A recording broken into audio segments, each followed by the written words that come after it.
Pybus University, where learning is a lifelong adventure. The Pybus Public Market is pleased to offer a series of unique and fun classes for the Wenatchee Valley community.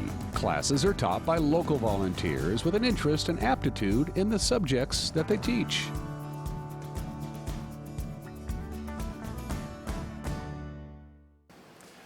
Well, welcome everybody to our Pybus University presentation that Wenatchee Area Genealogical Society has volunteered me to present tonight. I have no script for what's going on tonight. I've got a bunch of slides that I want to show you, and I'm going to be talking. And if you have a burning question, feel free to raise your hand and ask the question during our period. Hopefully, at the end of our presentation, there will be time left for some questions and answers. So if you're thinking of something, write it down or just keep it in the back of your mind and then ask later, and we'll try to answer it. Or if I can't, I'll appoint somebody to do that. But at any rate, so who am I? I'm Hank Lubin.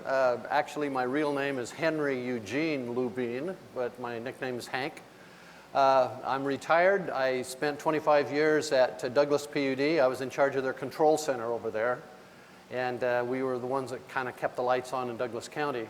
I retired a couple of years ago from them, and I have a couple of engineering degrees from DeVry Institute and from George Washington University. I came to Wenatchee for employment about 30 years ago, and I started into genealogy right after that by working with the LDS Church at their Family History Center. And about 20 years ago, I started working with the Wenatchee Area Genealogical Society and helping them with their computer stuff and giving some presentations on basic computer skills and those kinds of things.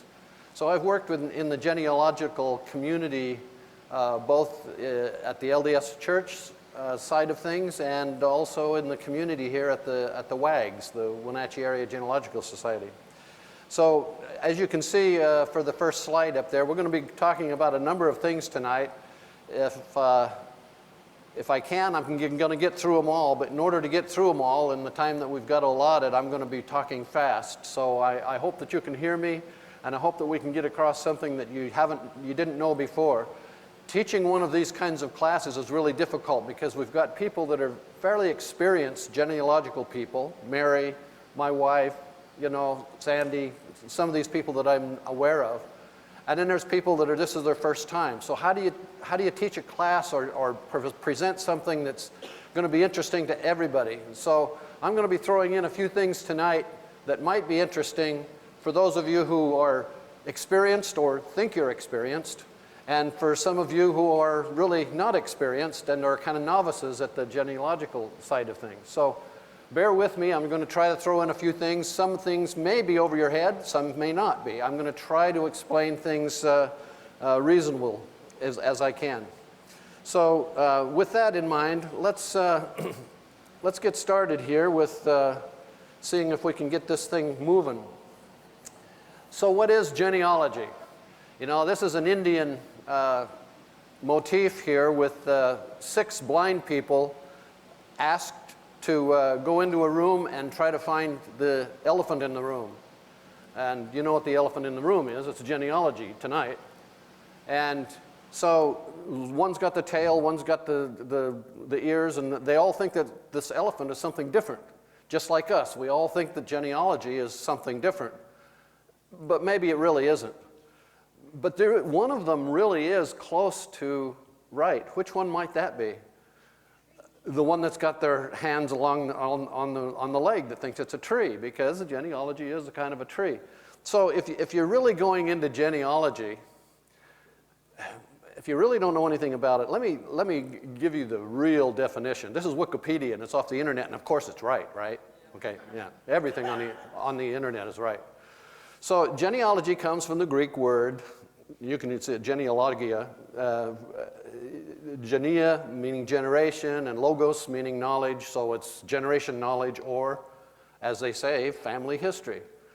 And it's the study of families and the tracing of their lineages and history. Now, genealogists use oral interviews and historical records and genetic analysis and other records to obtain information about a family and to demonstrate kinship and pedigrees of its members.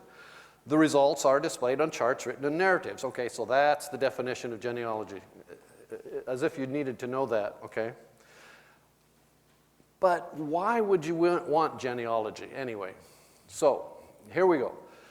Now, genealogy may be a hobby for you, or it may not be, but genealogy is said to be the third, some say the second, largest hobby in the country.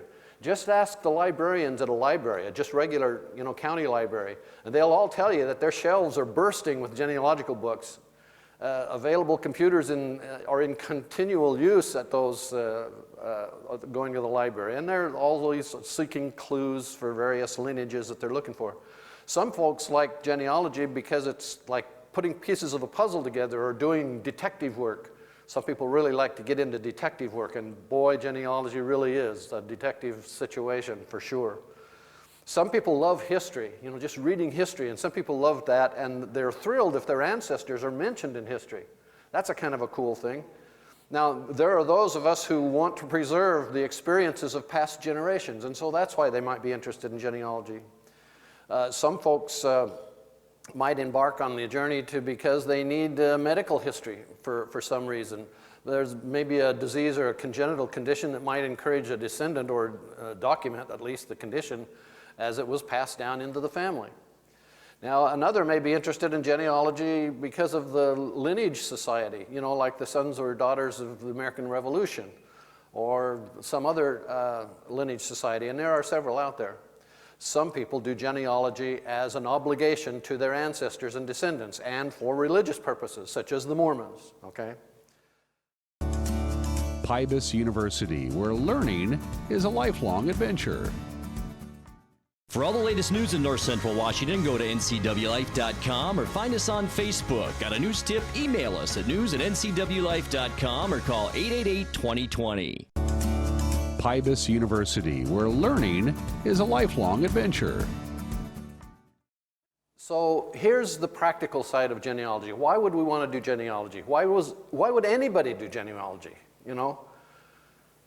So here's some of these are repeats from what I just said, but nonetheless, this is a more practical list. Now, one of the things I want to mention here, first off, is some of the information that's in these slides is plagiarized. And I'm sorry, but I plagiarized some of this stuff because I didn't generate it myself.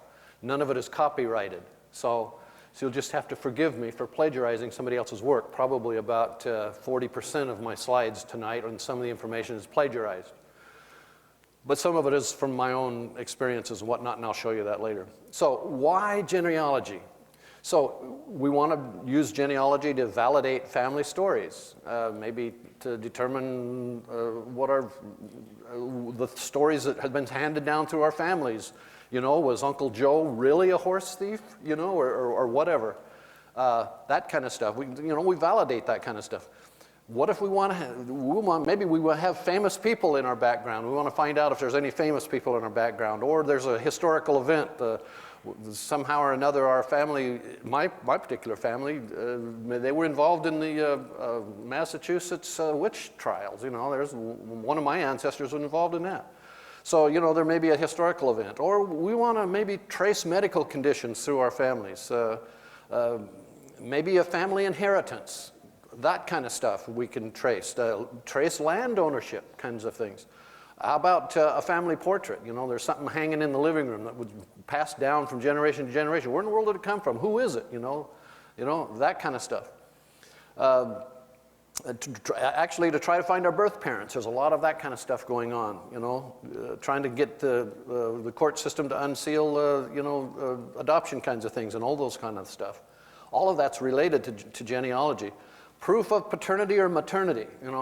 There's a couple of genealogical words for you: paternal and maternal. Okay, what does that mean? Okay, paternal, P as in papa, patriarchal. That's the male side, your father's side. Maternal, M as in mama, that's the maternal side. That's the matriarchal side. That's the female side. So now that you know that, okay. Maybe you didn't want to know that. Other reasons may be a religious tenet, like to satisfy the tenets of a religion, like the most notable one is what the Mormon Church, the Church of Jesus Christ of Latter-day Saints, they have religious reasons for doing genealogical work. And maybe community history, to document the community's history and the understanding families that were founded or influenced the community. That's one of the things that WAGS has here in our library. We have a lot of stuff from the community here, and if you've not visited them, keep it in the back of your mind to come and visit us sometime, because we've got lots of stuff for the local community. You'll be absolutely amazed at how much information we have over there, and I'll talk about that a little bit later. Okay, so here's some more why genealogy. Okay, you might want to be interested in some heritage society, like I mentioned, the Daughters of the American Revolution or Sons of the American Revolution, that kind of a thing, or Civil War kinds of things, or whatnot. You may want to preserve the relative's legacy, something about, parents or grandparents or siblings, or, you want to preserve that kind of stuff. Preserving family traditions, preserving family culture, maybe resolving family trees that are in the Bible. Somebody's got stuff and it doesn't jibe with what you might want to think. Understanding, letters and diaries and stuff like that have come down to you in your collections. Understanding a namesake, more about the person that you were named after. Where in the world did that come from? Why is my name Henry? Why is your name, Judith, or, Gabrielle, or, who knows? Why? All these questions of why. And also to reconnect with family and to find and connect living relatives. That's one of the things that is very important about genealogy is you do some studying and you can find cousins and, people that are related to you that you never really knew, even if they're overseas sometimes. And finally, family legacy, to fulfill a desire to pass on a legacy to future generations. So, in summary, why genealogy and why it might be for you. So what's in it for you? Whatever the reason, all, and I mean all, who begin the journey of tracing their ancestry share a common opinion, and that is, it's addictive. Everybody knows that. If you haven't gotten addicted to it, you will if you start. And it's a good addiction, by the way. And some of the rewards of that addiction are newfound relatives, friends in every part of the country, even in every part of the world. It's amazing. And fascinating bits of history and folklore to enrich your life. Genealogy, what's in it for us? It's a sense of identity, and that's the foremost thing for most of us. Those who believe that their family was too ordinary or too poor or not to be interesting enough are amazed and to realize the sense of value that they place on their family and heritage after delving into the family background. So you're not just a mundane kind of a person. When you start delving into the background, you're trying to find out, gee, I'm related to Robert Redford, or, Groucho Marx was my great-great-uncle, or whatever. That's kind of cool stuff to know. And it's good stuff to know about passing something on down to your descendants. And the best legacy that you can leave for your children or grandchildren, or if you don't have children or grandchildren, for your other family members. The best thing you can leave for them is your family's history and its genealogy. And the last thing to note here, if not you, then who? And if not now, then when to start your genealogy? Pybus University, where learning is a lifelong adventure. Please join us weekly for the 12th District with yours truly, Kerry Condata. Check your channel guide for times or go to ncwlife.com for details.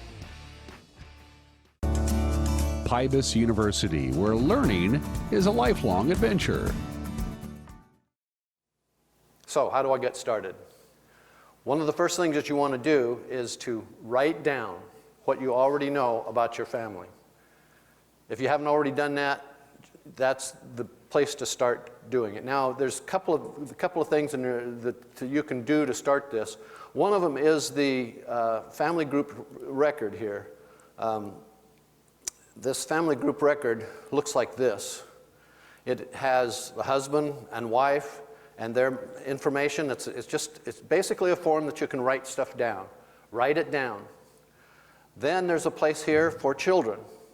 And then on the next page, if there's more children, and then there's places for notes. That's just simply a form, and we have several here, and you can take those with you. I hope that we have enough for you. If you don't know what a family group record is, that's one of the good things to have in your collection, because you need that. One of the main things that you need for getting started is a place to write things down, and a family group sheet is a good place to start. In addition to that, you'll want to start filling out what they call a pedigree chart. This is what a pedigree chart looks like. And this particular one here is a PDF file. If you don't know what that is, don't worry about it. This PDF file is fillable, so you can see that each one of these things, you can bring it up on a computer and you can start filling it out and all of that kind of stuff. It's not a blank piece of paper. The ones over here are just pieces of paper that you can write your stuff down. So that's what you do to start writing down this stuff.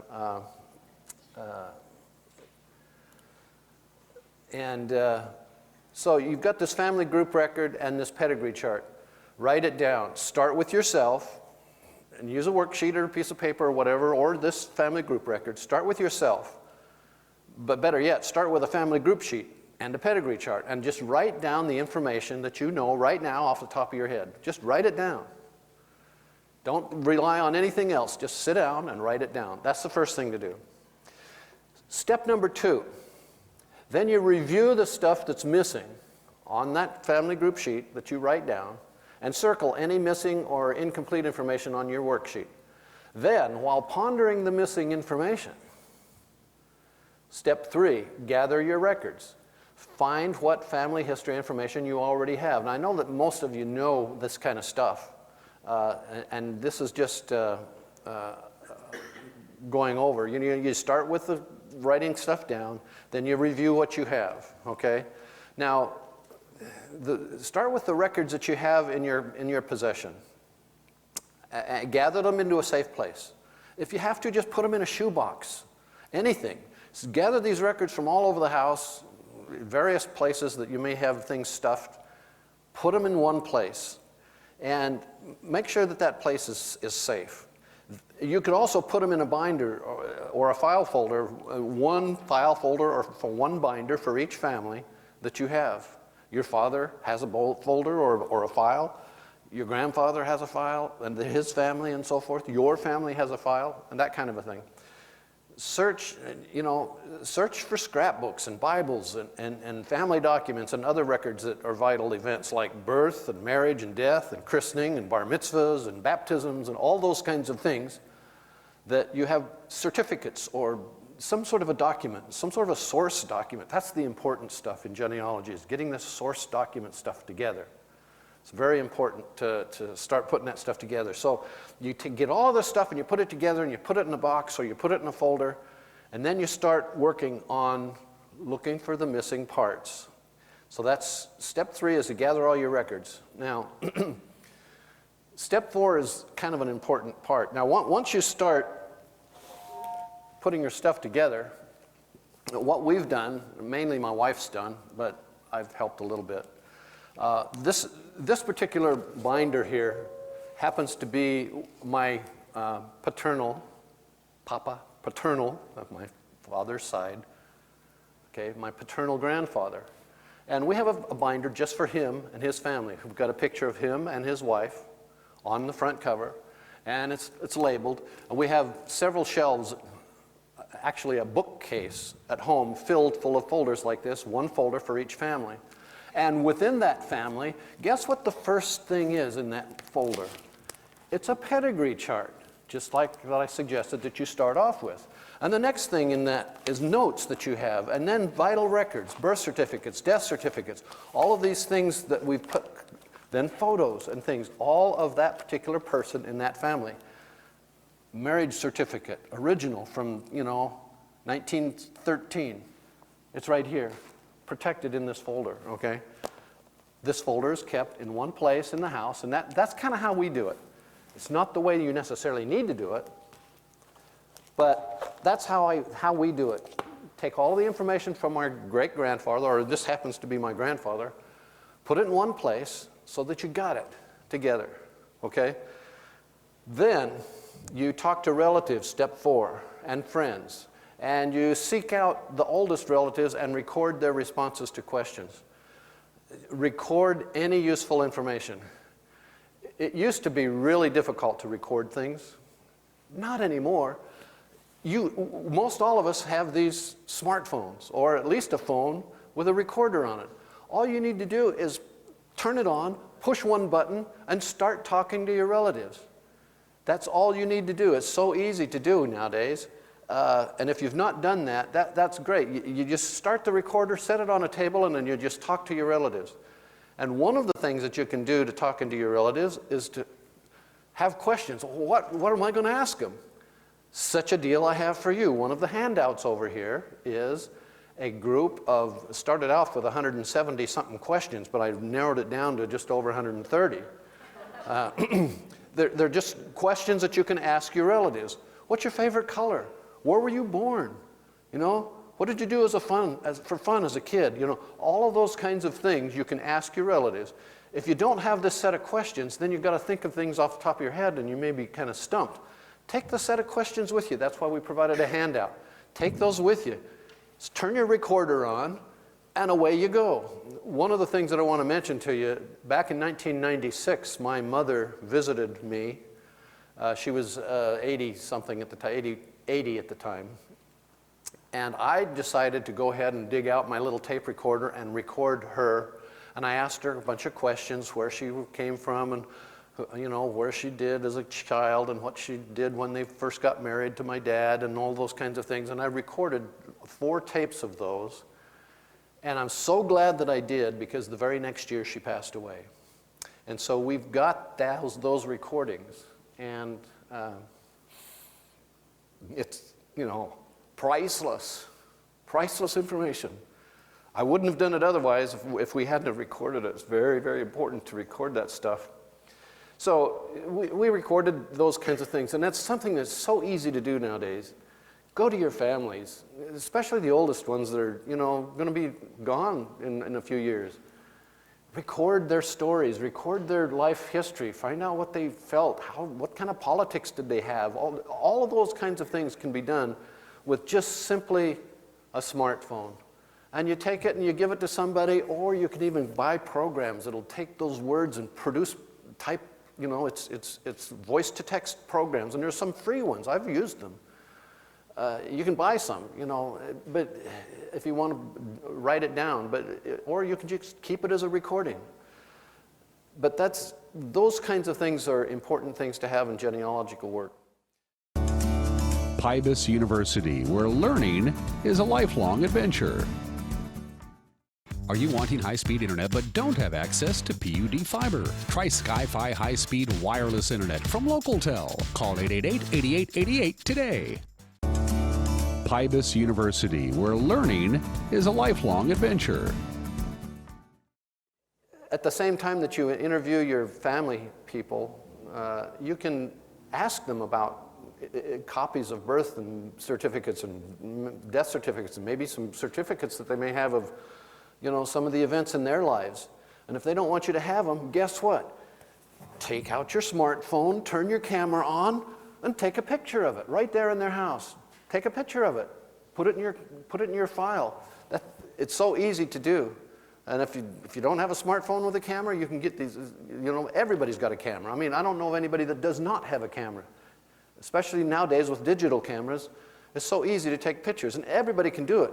So take pictures of the genealogy stuff. Take pictures of all sorts of things. That's kind of a thing to do. So as part of the handouts, take with you some questions to ask your relatives. Now, step number 5, search other resources. What other resources? Now, if you have a computer, it's really helpful to visit family history websites on the internet. For example, Ancestry.com and FamilySearch, MyHeritage, Find My Past, and so forth.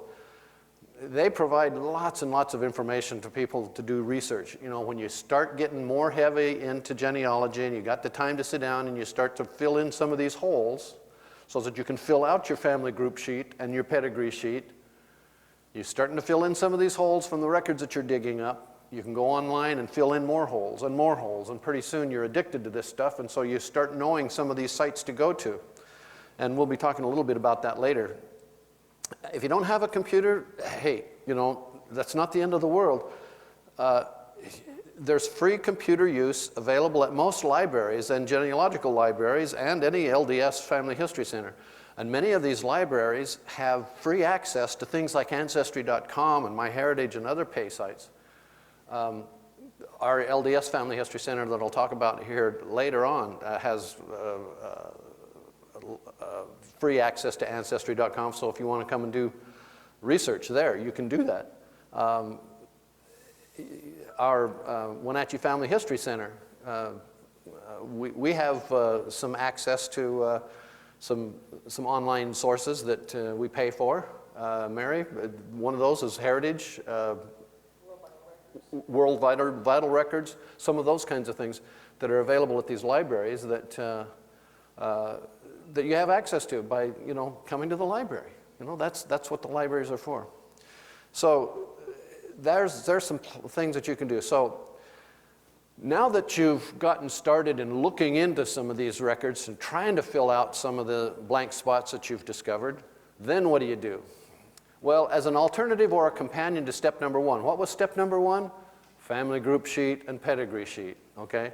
Get those started to fill out. But as a companion to do that, you can use a home computer program or use an online service to fill out these sheets, because the online services and the family group sheets are very similar to these charts that I've provided to you tonight, the family group record and the pedigree sheet, just to fill those out. Now, why would you use those is what I want to try to get into tonight, just a little bit. So first we're going to talk about the home computer program. Now, you've got to understand the difference between a home computer program and an online service. You've got to understand the difference. When you say, well, I've got this information in my program, what does that mean? It doesn't mean anything. To somebody that, you know, you're trying to explain something to, your information on your family tree is in a database somewhere. And that database is managed by a program, okay? Now, the database may be in your home computer, and which we're going to be talking about here, or the database may be up in the internet cloud, as they call it. No matter where your data is in a database, that database is managed by a program somehow, okay? It's either an online program or it's a personal computer program. So there's a difference there, and I want to try to make sure that you understand that difference tonight. So let's move along here a little bit. Home computer program, what is it? Okay, here's a computer screen, here's a keyboard and a mouse. You can buy programs. You can download them off of the internet, or if you don't have internet access, you can buy them and they'll send you a CD and you can install them on your computer. Now those computer programs, home computer programs like Legacy and RootsMagic and Family Tree Maker and PAF and Ancestral Quest and Master Genealogist, and there's a dozen of them. The most popular ones are the ones that I've listed here. Some of these are going, like Family Tree Maker is going out of business. They no longer make that. Find My Past had purchased them, but we're not sure what's going to happen with that. But nonetheless, this is a home computer program. It's a database on your computer at home, has nothing to do with the internet. The data is on your computer at home, and guess what? If that computer fails, it's gone. There's no question about it. If you don't have it backed up, and you have a home computer program like Legacy or RootsMagic, Family Tree Maker, any of those home computer programs, if you got the data on those programs and you don't have it backed up somehow, it's gone forever when that computer crashes, and it will crash. It's a mechanical device. Mechanical devices fail. Electronic devices fail eventually. It will fail, and you will lose data if you're not doing a backup. So that's a home computer program. Pybus University, where learning is a lifelong adventure. Have a fun video you'd like to see featured on NCW Life? Email us at newsphotos@ncwlife.com. Pybus University, where learning is a lifelong adventure. And we're going to look at a couple of them here just for a second, just to show you what they are. Now here's an online program. This is not a home computer program. You'll use your home computer to link to it via the internet, but it's an online program. It's an online service. So what is this internet cloud thing anyway? What is this all about? On the left-hand side of this thing, you can see your computer. It's just your computer. It's either a smartphone, which is a computer, or it's your laptop computer like I have right here, or it's a desktop computer, you know, big old tower thing with a monitor and like, you know, a computer, okay? That computer hooks to the internet either through a number of different ways. We won't talk about all of that, but use its Wi-Fi or the over-the-phone system with DSL or any of those kind of connections to the internet. Well, over the internet, there's various entities that have services on the internet, like Google and Amazon and Ancestry.com and FamilySearch and MyHeritage and Find My Past. And all of these things are internet-based services. They're not on your home computer. They are in the internet, on the internet cloud. Now, what is the cloud? The cloud is nothing more than a bunch of internet service providers that have the ability to talk to each other. That's why they call it the cloud. It's just a bunch of servers out there. Before they started using the word cloud, we just always used the word internet. Well, the cloud is the internet. There's no difference, okay?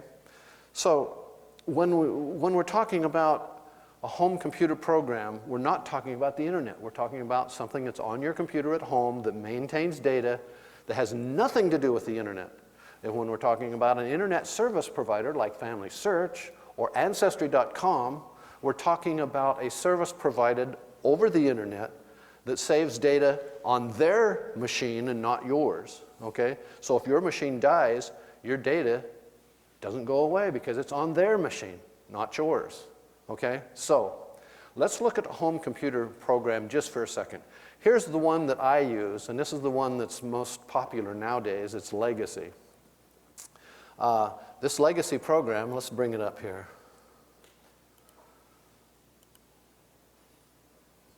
This is version 9 of Legacy. This is the one that I own. Notice here, this particular program is a home computer program. The data is on your hard disk in your computer at home. This program is now looking at the data on this laptop right here. It has nothing to do with the internet.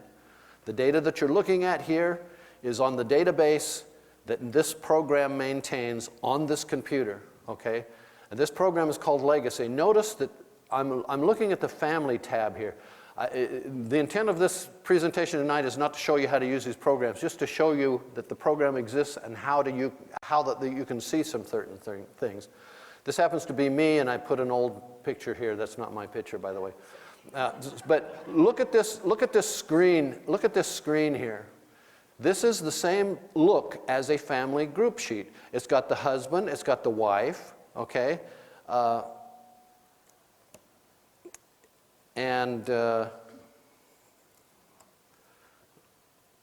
Let's do a couple of things here. What do those numbers beside your name indicate? That's those particular numbers there represent the pedigree resource file identification number for that particular name, for me, as a matter of fact. That's a name that was assigned this program based on data that was put into this program, and that number was just drug in from the pedigree resource file where this file came from. Notice there's a tab up here called Pedigree. Okay, here's a pedigree chart of all of the people in that database on this computer, okay? And, you know, Legacy has various kinds of things. They have dependency charts, and they have a chronology kind of a thing in it. But just note here, this is Legacy, and it has a family sheet and a pedigree sheet. they all have those common things in all of these programs, whether it's Legacy, RootsMagic, whatever. They have those in common. One of the nice things that I like about Legacy is the fact that if you do have an internet connection and if you do have data out there on a service like FamilySearch, okay, Legacy has a really neat way of doing it. You come up here to the top to the search, to FamilySearch, and it allows you to go in and look in FamilySearch here for information. And what we're looking at here is a dialog that, or a window that just came up that shows what we have here in, see if I can get this pointer here working. What we have here is, this is me, my data in my computer right here. This is the family tree of FamilySearch. And these are data that each one of them have. And notice what I can do here with Legacy. I can compare any of this data of any of these people here. I can compare them and I can copy them back and forth. That's what I like about Legacy. It makes it, it's a comparison kind of a thing that you can take it from one side to another. You can utilize it. Now that's what I like about this particular program is the fact that you can easily connect with an online service, okay? And I just happen to have data on FamilySearch, an online service, as well as on this computer in Legacy, okay? If you understand what I just said, okay? So that happens to be Legacy, all right? Now, we do have other programs here. This particular program here happens to be RootsMagic. Let's just open up RootsMagic here for a second. This is just another program that you can put on your computer. Now, I don't have a subscription to RootsMagic, but just like Legacy and Find My Past and MyHeritage, they allow you free, so-called free, trial subscriptions or trial. RootsMagic and Legacy has a, in this case, RootsMagic has an Essentials, you know, and RootsMagic Essentials looks pretty good. I mean, you can put all your data in, you can keep it just like any other program. But notice, here's RootsMagic. RootsMagic is a computer program on this computer. It has a database that it manages on this computer. It has nothing to do with the internet, okay? Nothing. The data and the program that manages the data is on this computer, all right? Look at this. We're looking at RootsMagic's pedigree, okay?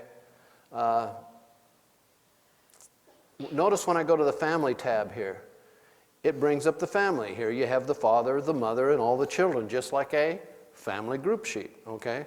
And the pedigree that you go to is just like a pedigree chart. So even this program wants you to put your data in form of a family group record and a pedigree chart, okay? That's how it manages its data.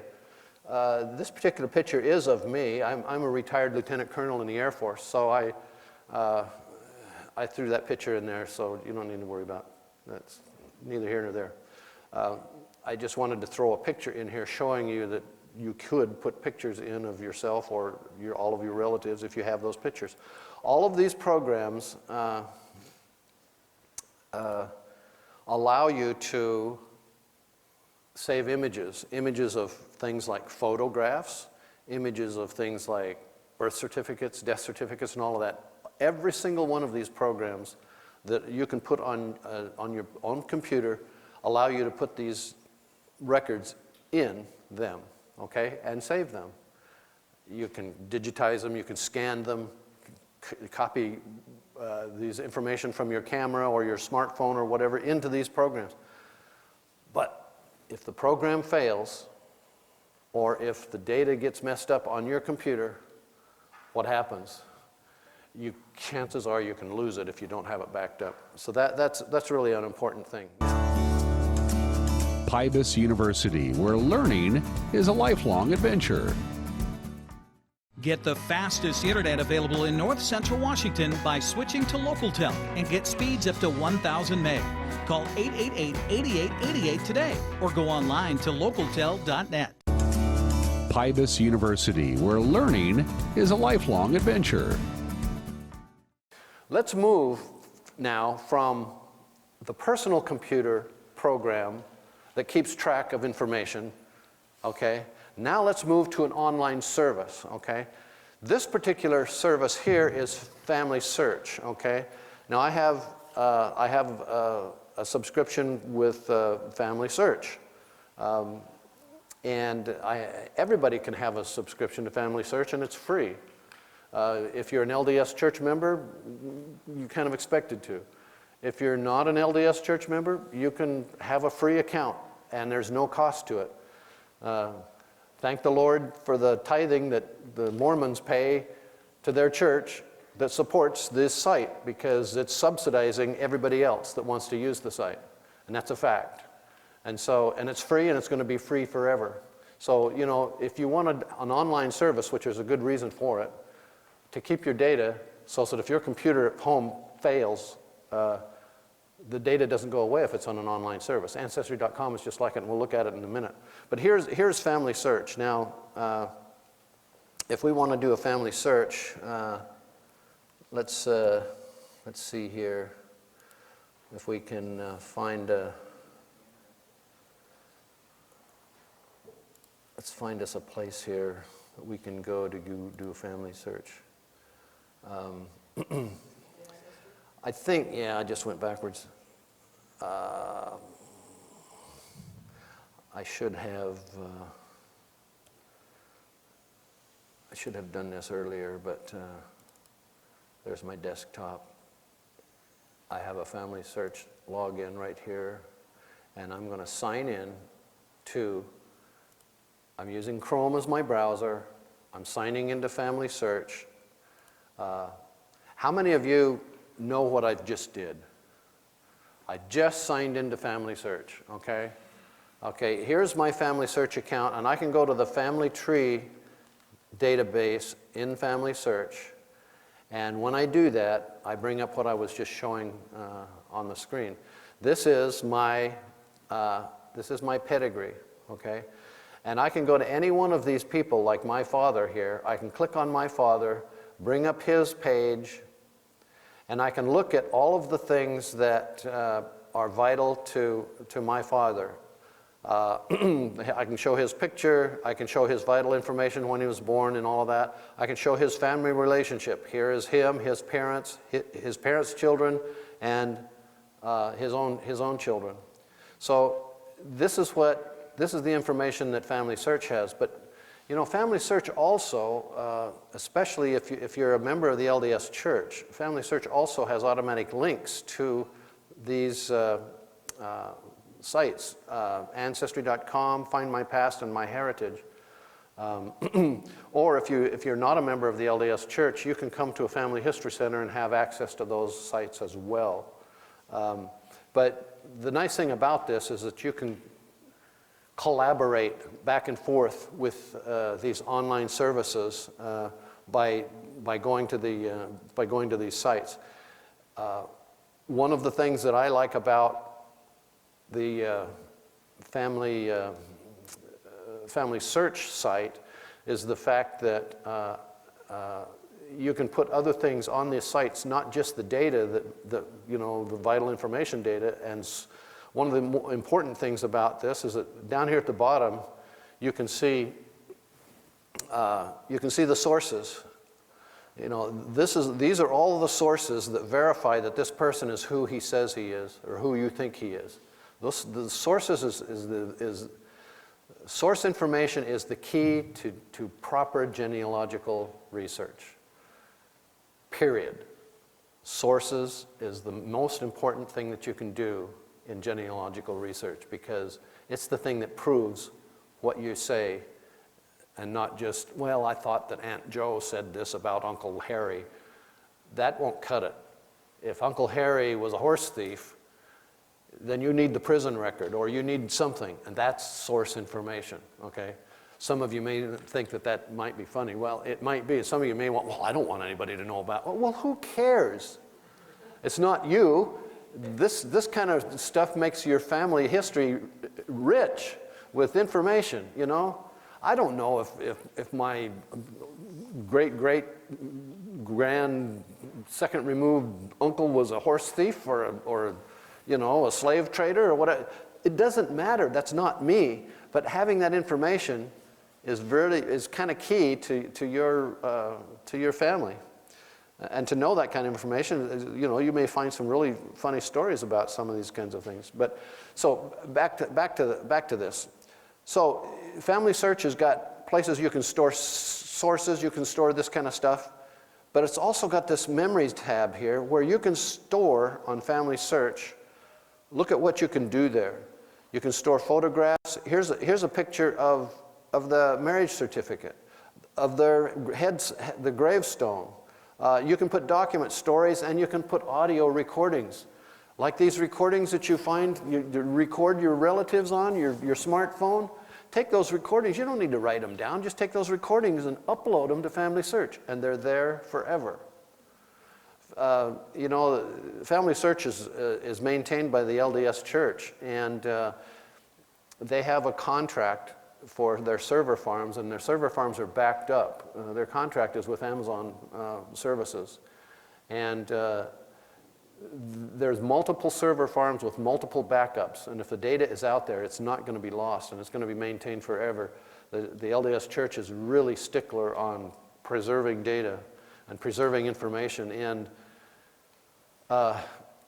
if your information is on FamilySearch, it's going to be preserved forever, effectively. If it's on some of these other sites, it may or may not survive a catastrophe, you know, of a stock market crash or just some other catastrophe, Yellowstone blows up or whatever. You know, if your information's on FamilySearch, it's going to survive. But if it's on some of these other sites, it may or may not. You know, it's kind of hard. But the LDS Church is really a stickler about that. So that's why I kind of like the idea of that.